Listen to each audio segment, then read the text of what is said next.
Yes అండి. ఇందులో మీకు ఇప్పుడు సపోజ్ కరీంనగర్ రాజీవ్ రహదారి, కరీంనగర్ హైవే నుంచి రావాలంటే వయా గజ్వేల్ నుంచి ఇక్కడికి ఓన్లీ జస్ట్ 20 కిలోమీటర్స్ డ్రైవ్.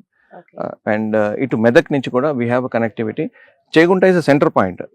మీకు గజ్వేల్ కానీ మెదక్ కానీ రెండు equidistance 26 and 27 kilometre distance అది. సో ఈ రెండు హైవేస్ నుంచి ఇక్కడికి వచ్చి కనెక్ట్ అయిపోవచ్చు. అలాగే నేషనల్ హైవే మీకు ఆల్రెడీ చెప్పాను నేను. ఇప్పుడు రీజనల్ రింగ్ రోడ్ ఏదైతే వస్తుందో అది it is going to really take a very big shape in Hyderabad, first of its kind. So దీని రీజనల్ రింగ్ రోడ్ ఇక్కడ నుంచి ఒక 5 minutes జర్నీ. మీకు తూప్రాన్ దాటి మీరు వచ్చారు కదా, ఆ ఎన్ రూట్లో ఇక్కడ నుంచి ఒక 5 minutes ట్రావెల్ చేసామంటే we are in the regional ring road. ఈ రీజనల్ రింగ్ రోడ్ చుట్టూ కూడా ఇంకొక ప్రపోజిషన్ సెంట్రల్ గవర్నమెంట్ రైల్వేస్ వాళ్ళు ఇచ్చారు, ఔటర్ రింగ్ రైల్ అని. ఓఆర్ఆర్ అన్నది మనకు ఔటర్ రింగ్ రోడ్ అని తెలుసు, ఓఆర్ఆర్ అన్నది ఔటర్ రింగ్ రైల్ అని ఇంకోటి పెట్టారు. 540 kilometer స్ట్రెచ్ని కవర్ చేస్తుందండి అది. అంటే it's a distance almost from Hyderabad to Vizag. అంత డిస్టెన్స్ రీజనల్ రింగ్ రోడ్ లో చుట్టూ పెట్టిన రైల్ ఏదైతే వస్తుందో that connects even this Vadiyaram railway station. So మీకు కనెక్టివిటీ పార్ట్ ఎక్కడికన్నా మీరు వెళ్ళిపోవచ్చు, anywhere, by train, by road. It is very easy to move around. Hyderabad especially ఇప్పుడు మనం విల్లా ప్లాట్స్ అని అనుకుంటున్నాం కాబట్టి హైదరాబాద్ నుంచి వచ్చేవాళ్ళు కానీ అక్కడ ఎంప్లాయ్మెంట్లో ఉన్న వాళ్ళు కానీ టువర్డ్స్ దిస్ రోడ్, సో వాళ్ళందరికీ కమ్యూటేషన్ ఇది ఈజీ అయిపోతుంది. బేసిక్గా ఇక్కడ ఏంటంటే చుట్టుపక్కల గ్రోత్ సెక్టర్ చాలా ఉందండి హైవేకి.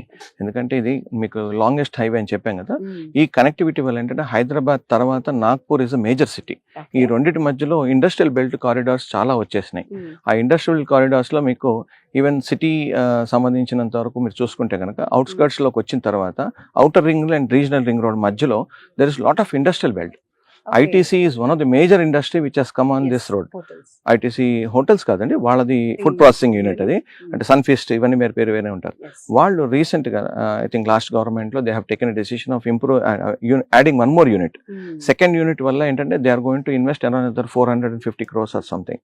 So it's a major plant which is going to come up. And ఎంప్లాయ్మెంట్కి సంబంధించిన కూడా ఇక్కడ మీకు MSN ల్యాబొరేటరీస్ ఉంది, ఇక్కడ నుంచి 7 kilometers డిస్టెన్స్లో. వాళ్ళది ఇంకొక థర్డ్ యూనిట్ కూడా ఇంకొంచెం ఫర్దర్ ఆఫ్టర్ చేగుంటా కొంచెం ముందుకెళ్ళిన తర్వాత అక్కడ ఒకటి ఉంది.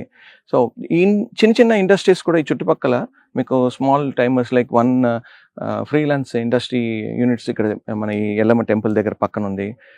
చేగుంట దగ్గరలో స్టార్టింగ్లో కూడా there are medium and small scale industries. వీటన్నిటికీ ఎంప్లాయ్మెంట్ అంతా చేగుంటనే రెసిడెన్షియల్ అండి. సో రెసిడెన్షియల్ పార్ట్గా గ్రోత్ ఉన్న చేగుంటకి ఈ చుట్టుపక్కల ఉన్న ఇండస్ట్రీస్ వల్ల ఎంప్లాయ్మెంట్ కూడా ఒక అడిషనల్ బెనిఫిట్ అండి.